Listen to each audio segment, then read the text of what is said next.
Today I want to talk to you about something that changed how I understand how my own mind works.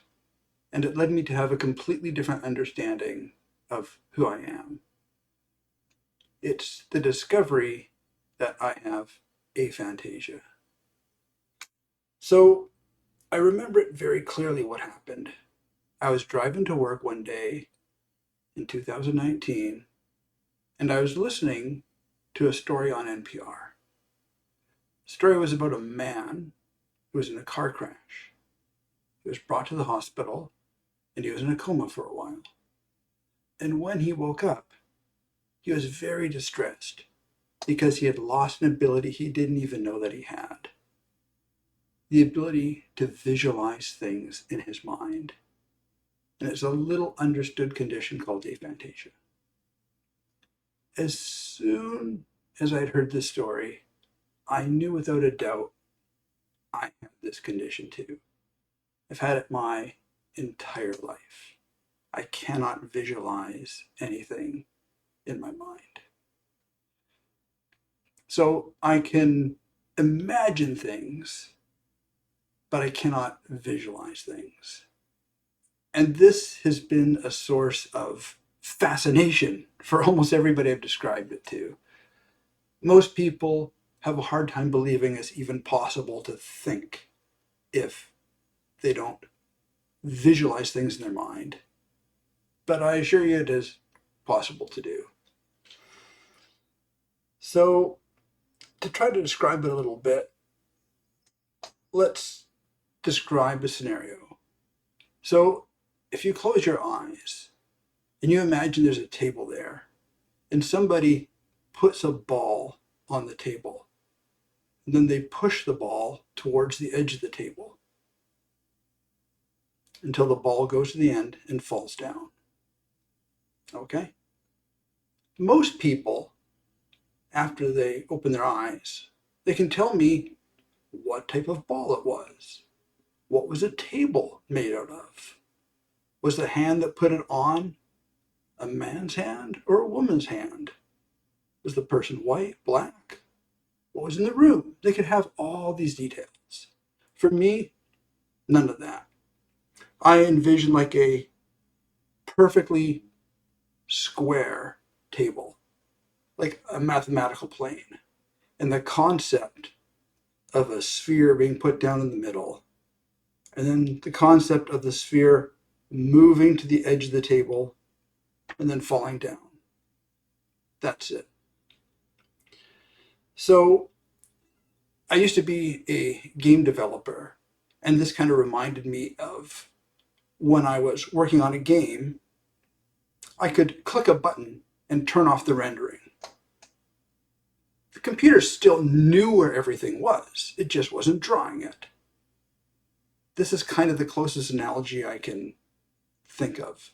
If I close my eyes, I can tell you what's in my room with a lot of detail, but I don't actually see the things. So the discovery of me having aphantasia explained a lot of things that didn't make sense. So, like when people are giving a description of something, to me it's kind of like a very academic description. If they're talking about in a book, there's some character who's a scientist with white hair and a lab coat, and he's got a clipboard and all this stuff. I basically get out of that, there was a scientist. It's the concept of him being a scientist, not that I'm seeing or imagining any of these details. When people say something like, picture this, I didn't understand that people were actually having a vision in their head. To me, it was like a metaphor. I didn't understand how things like people could be so confident about eyewitness testimony.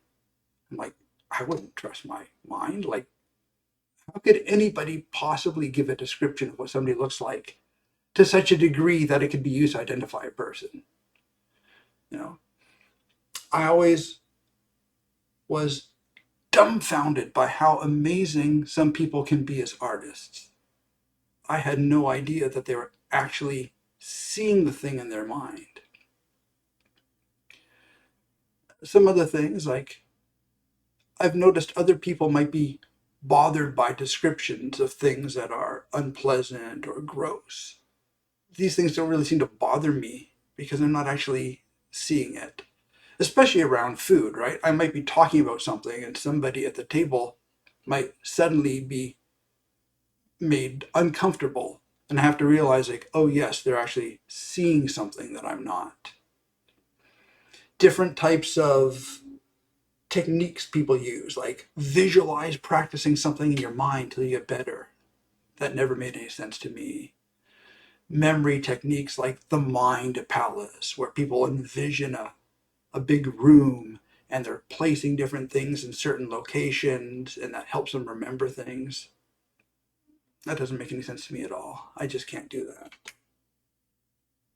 But I wonder if there are some benefits too. What I've read with other aphants is that they're not affected by grief as much as other people. And this makes sense to me. If something is out of sight, it's more out of mind. So I'm not going to be continually having images going through my mind of people or things that I've lost. And without this constant reinforcement, I think it's easier to get over certain things. So I also believe that my mind is probably generally calmer than most other people's. I still have thoughts going through there, but I think that I'm generally fairly calm. And then I also kind of wonder, does this mean that I'm just different from other people? Or does it mean that I'm missing an important part of what it means to be human? So aphantasia has taught me that our minds can work in very different ways. And I didn't know it at the time, but this was the event that would kick off a powerful spiritual awakening that has transformed my entire life. It was long and it was often very painful, but it transformed my life in a way that I'm profoundly grateful for. It started a transformation where I was stuck in my head, illogical, to one where I'm very heart-driven. So I plan on sharing more of what I've discovered about myself and emotions and how to connect with the world and everything which has happened from this powerful transformation. If this resonates with you, you're welcome to subscribe and I will walk this journey with you. I've experienced so much that I want to share. And if you want to go deeper, I have a lot of writings on my Substack, heartmindfusion.substack.com. Thank you for being here with me.